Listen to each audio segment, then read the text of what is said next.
सुन्नु एक्चुअली है सबैजना च्याटलाई एउटा कुरा भन्न चाहन्छु प्लेन क्रास बुद्ध एयर हो समथिङ एयरको प्लेन क्रास भएर जापान भन्ने हाम्रो च्याटमा कुदिरहेको छ यो कुराहरू एन्ड के छ अपडेट यताउति के छ सबैजना सेफ हुनुहुन्छ कि के भएर भएको यदि सेफ हुनुहुन्छ भने यसरी नअत्ताइदिनुहोस् है नअत्ताउनुहोस् यहाँ धेरैजना मान्छेलाई असर पर्छ यो कुराले किनकि धेरैजनाले हेरिराख्नु भएको छ यसरी नअत्ताउनुहोस् बरु अल सेफ भनेर ढुक्क बनाइदिनुहोस् अल सेफ होस् भगवान् जय जय जय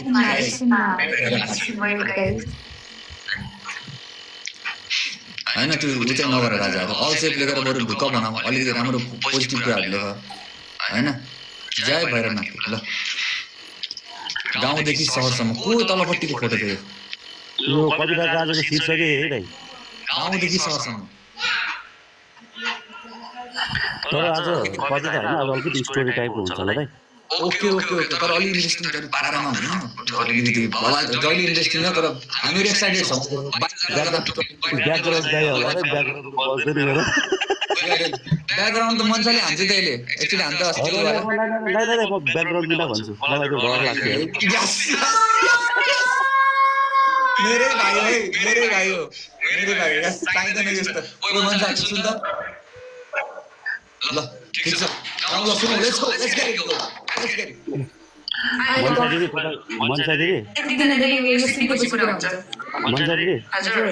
भन्नुभन्दा अगाडि नै तपाईँलाई चाहिँ मैले स्टार्टिङमा मात्र राखेको है तपाईँलाई स्टार्टिङमा मात्र राखेको है भन्नुभन्दा अगाडि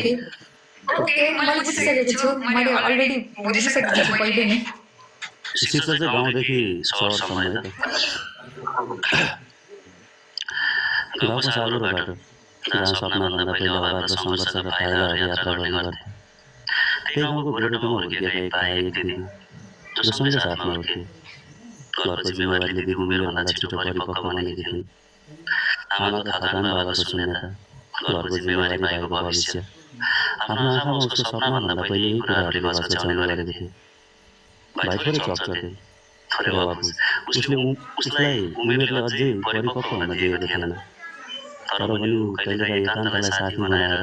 त्यो ठुलो आकाशहरू हेर्दै त्यो आकाशमा भविष्यको नक्साहरू कोर्ने गर्थ्यो भाइ सानो थियो दिदीले आफ्नै सबै इच्छाहरू ऐनाको छेउमा बिसाइन्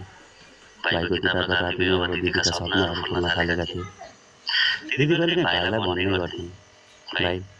मेरो भाइको सपना पनि तँ पुरा गर ल गाउँलेको नजरमा दिदी बुझ्न र सहनशीलताको एक उदाहरण भनिन् तर कसैले प्रश्नसम्म गरेन उसलाई उसमा आफ्नो चाहना इच्छा केही थियो भनेर दिदीले आफ्नो सपनाको इच्छाहरू पनि भाइको सपनामाथि गाँसिदिएपछि भाइ गाउँको धुलो बाटोसँग बिदा माग्दै सहरको चिल्लो रोडको यात्रामा निस्कियो एउटा सानो झोला काँधमा झोलाभित्र ठुलो भारी सपनाहरू डराएको मन अनि केही गर्ने सोचमा निस्किएको एक केटा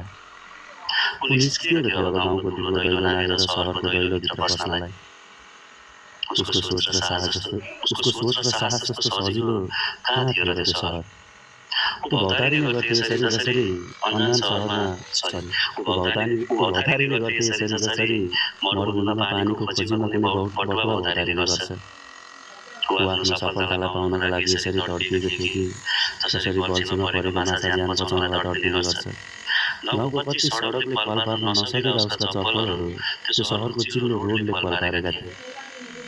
गाउँमा दिनभरि साथीहरूसँग घुम्दा पनि नथाकेको उसलाई त्यो सहरले पहिलोपल्ट थकाएको महसुस गराएको थियो मनमा एउटा जोस सफलताको रूप थामेको थिएछ उसलाई अझै थाहा थिएन सहरको सडकमा त्यो खम्बामा बालिएको बत्तीको उज्यालोले उसको यात्रा त उज्यालो बनाएको थियो तर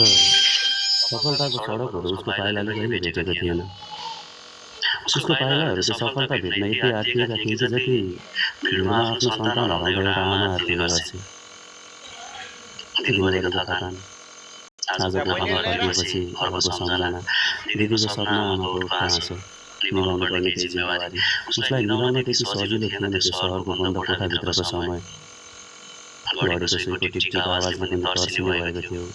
समय सकिँदैछ भनेर गाउँ गुमाएर सहर आउँदा अनि सहर आएर सफलता नपाउँदा ऊ यसरी एक्लो भएर जसरी बच्चा हुर्किएपछि कोइलीले फर्किन बिर्सिएको बुढो एक्लो हुने गर्छ कति एक्लो थियो त्यो उसलाई थाहा छ तर ऊभित्रको साहस कहिले उसले साथ छोडेन अब सुरु हुन्छ उसको जीवनको एउटा अर्को अध्याय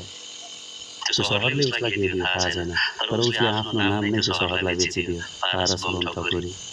त्यो नाम एक दिन अचानक टिकटकमा देखा पर्छ कुरुबाई भनेर। छोटो कपाल, लुरे शरीर, बोल्न डराएको जस्तो उसको आवाज। हरेक प्रश्नको अगाडि हजुर हजुर मात्र लगाउने उसको मिठो बोली। त्यो मान्छेलाई उसको बोल्ने शैली मनपर्छ। ऊ आफैलाई फैलाउने कोसिस गर्छ त्यही लाखौँ ताराहरूको माझमा एउटा तारा बनाएर उड्याएको। अब बिस्तारै सबैभन्दा चम्किलो तारा बनेको उसलाई नै महसुस हुँदैन। हिजोको पारसमन खकुरी आफ्नै साथीहरूमाझ परिचित थियो। आजको कुलुबाई एउटा भिड लिएर हिँड्ने गर्छ। अस्तिको पारस हिजो कुलुबाई भनेर आयो भने हिजोको कुलुबाई आज एउटा यस्तो घाम बनेर गयो जसले सबैलाई चिसोमा न्यानो दिन सक्ने पहिचान बनाएको छ। म आजको त्यो कुलुबाईलाई हेर्छु, यस्तो लाग्छ पुसमाको जाडोमा उडाएको न्यानो किरण हो, गोगोहरूको खाना नाङ्गोहरूको पहिरन हो, बेसाराको साथी बिरामीको औकती, भेट्नेहरूको प्रेरणा नभेट्नेहरूको खोजी हो। मलाई थाहा छैन त्यो मन्दिरमा शिर झुकाएर प्रार्थना गर्नेहरूले प्रसाद लिएर फर्किए कि फर्किएनन्, तर आशाको दियो बालेर उसको अगाडि आउनेहरू कहिले अँध्यारो फर्किएनन्। उसले हात फैलाएर माग्न नजानेको हात फैलाएर दिन कहिले हिचकिचाएन। म भन्दिनँ यो सबै सफलता उसको मात्र हो, केही भिड छन् उसको साथमा जो पर्दा पछाडिको हिरोहरू हुन्। तर पर्दा पछाडिको हिरो जम्मा गर्न पहिले आफू हिरो बन्नु जरुरी थियो। त्यही पर्दा अगाडिको हिरो पारस बम खकुरी आजको। एक यात्रा यस्तै थियो, जुन यात्राको नाम पारस बम खकुरी थियो। आफू हाँस्यो, अरूलाई हाँसायो, आमाको बुढेसकाल सिँगार गऱ्यो, दिदीको सपना बचायो। अन्तिममा जाँदा एउटा प्रश्न मेरो सत्ययुगको कृष्ण कलियुगको कुलुबाई एउटै लाग्छ मलाई। सत्ययुगको कृष्णको 1600 गोपिनी थिए, कुलुबाई तिम्रो कति पुग्यो? यो इन्डिङ थियो है, सरी। भाइ साहब कसम भनेको होइन हैन मुर्गटा हजुर दिते बाबा इन्डिङ चाहिँ मैले अलिकति रमाइलो होस् भनेर किनिरहेको है। मान्छे त रोइको है हेर्न आँसु झारियो अहिले किन झिक्सिको माया गर्छ मलाई यस्तो भन्छ किन झिक्सिको हिजो थाहा छ राजाहरू प्रिन्सिपल अफ मुर्काटाले अगाडिपट्टिको स्टोरी त हाल्न बिर्स्यो के बस पार्कमा तास खेलेको लिची चल्न गएको स्टोरी हाल्न बिर्स्यो त्यही भएर वाउ किन रुन लाग्छिस् के भयो आउँछ दिदीको पनि आउँछ, दिदीको मेरो सल्लाह भएको छ। किन रुन लाग्छिस् भन् त के भयो मान्छे दिदी? यसको आवाज किन आएन मेरो लाइटमा? हेलो मलाई लाग्दैन दिदी बोलेकै छैन हुनुहुन्छ। अनि किन रोइस् त भन्छ सानी आऊ सानी किन हल्का इमोसनल हुनु ओए किन भन्न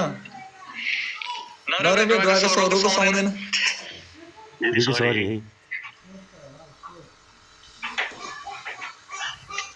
सानी सानी सानी यता आऊ।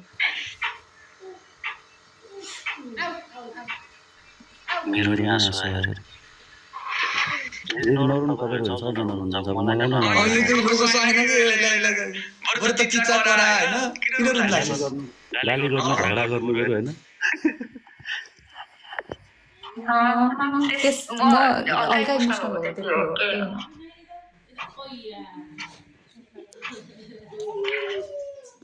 बहिनी आऊ यहाँ पैसा लिएर।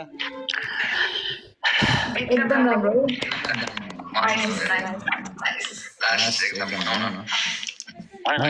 यस्तो पनि देखिएको छ नि त मलाई कसबाट कताबाट आएको के थियो मसँग के हो कस्तो भनेर नदेख्ने रहेको फिल तपाईँले त जुन गर्नुहुन्छ नि सब्जेक्ट गर्न पास खेल्दिन है त्यस्तो तल तल बसेर यो गत्ता फुट्यो पहिला बाँसगाडी तलपट्टि गएर खाएको त्यो हुन्छ नि एउटा बोतल हुन्छ नि त्यो रक्सीको